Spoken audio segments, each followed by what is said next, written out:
Hey guys, this is NoVABaller and this is my first commentary. It's a Halo Reach commentary on Countdown, and we're playing in the arena. I'm playing with 3 of my friends, and we like to stay on the top of the map. At least I like to stay on the top of the map. I try to get them to do what I want, but it doesn't work all the time. You'll see me holding the top right here. Get 2 guys who are rushing to the top because they want to be in the best spot, obviously. And then their team comes through and kills me when I'm one shot, and I'll end up spawning on the bottom. So you really do want to be on the top of this map. Right where we just were, inside where these 3 airlifts go, that's where I would recommend staying. Outside you can get trapped a little easier and you can't tell where people are coming from. You can't see their red dots. It's another thing I wanted to bring up. On this map, the radar, on every map, it's Halo, but on this map particularly, the radar is crucial. You can get so much good information from just looking at your radar as often as you can, so I recommend doing that. Bungie actually updated the radar for Halo Reach and added a triangle if the person's above you and a darkened dot if they're below you, and holograms show up as white dots. So don't spend too much time shooting one of those, because that's embarrassing. Dropped down and got a decent shotgun kill there. I hoard the shotgun this game quite a bit, but for a map like this that has a lot of enclosed areas, that's a pretty good strategy. You saw me miss that jump there. I'm still getting accustomed to sprinting and then jumping, and the time it takes to recover and then fire. I don't really like any of the armor abilities but sprint. I think they detract from the game. They hurt the flow, in my opinion, and make everything just a little bit more random, which you really don't want if you're going for a competitive shooter. But I think these days Bungie's more interested in making money than they are making good competitive shooters. So you'll notice in the bottom left corner where I am standing right now, Bungie calls this area the 2nd floor. Bungie's callouts aren't very good for this game. They're either too long or not descriptive enough. So I would recommend, if you are going to use the Bungie callouts, that you also learn a few alternative callouts that people may be using. For instance, referring to the levels as 1, 2, or 3.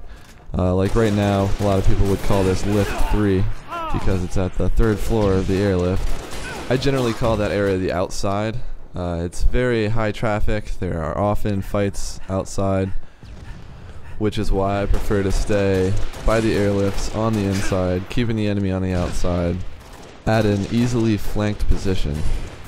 So right here we're just working our way back inside because we were the ones spawning at the bottom trying to get inside. You see them holding it as well as they can. I'm waiting for my teammates to come so that I don't rush by myself. It's not ever a good idea.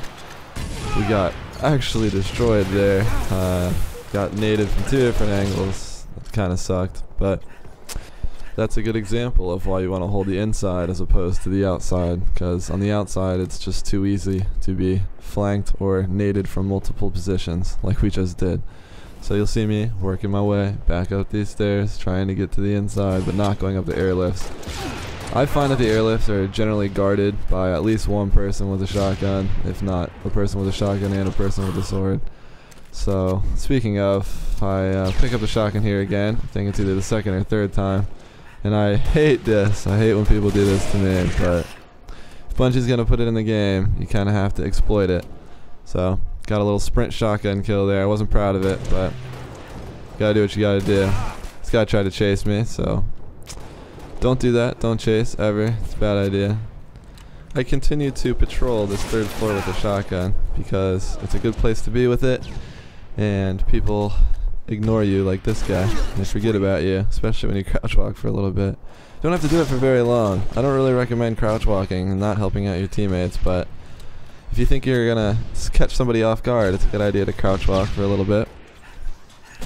Specifically if you're hanging out at the top of any of the lifts, you're going to want to crouch for a few seconds until you hear them come up the lift so that they don't know that you're there and choose not to go up.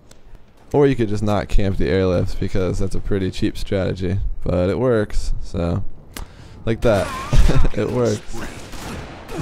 wait for my teammates to help me kill these guys outside. This is why I like staying inside. You just have so many avenues to run away and get help from your teammates if they're there. If they're not, stuff like that might happen.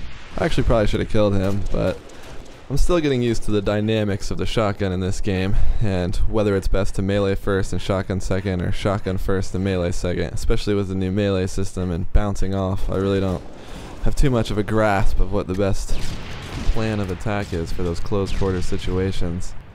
Right here, we get stuck outside for a little bit. This is why, again, I think holding the inside is better. It's hard to get back inside once the other team is inside and you're outside like this. I just get absolutely destroyed.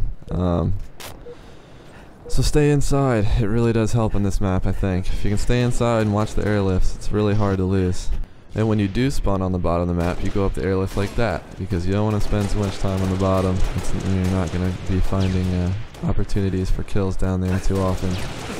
You see me back away there. Just don't. It's not smart to engage in DMR fights if you don't have a good chance of winning. So that's why I backed off there.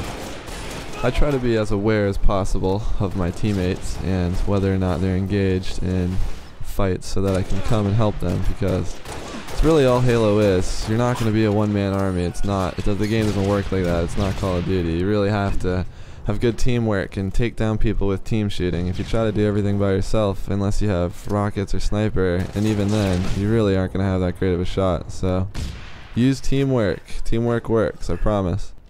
And I just love looking down this hole to try to flank, or just to get that last fatal shot.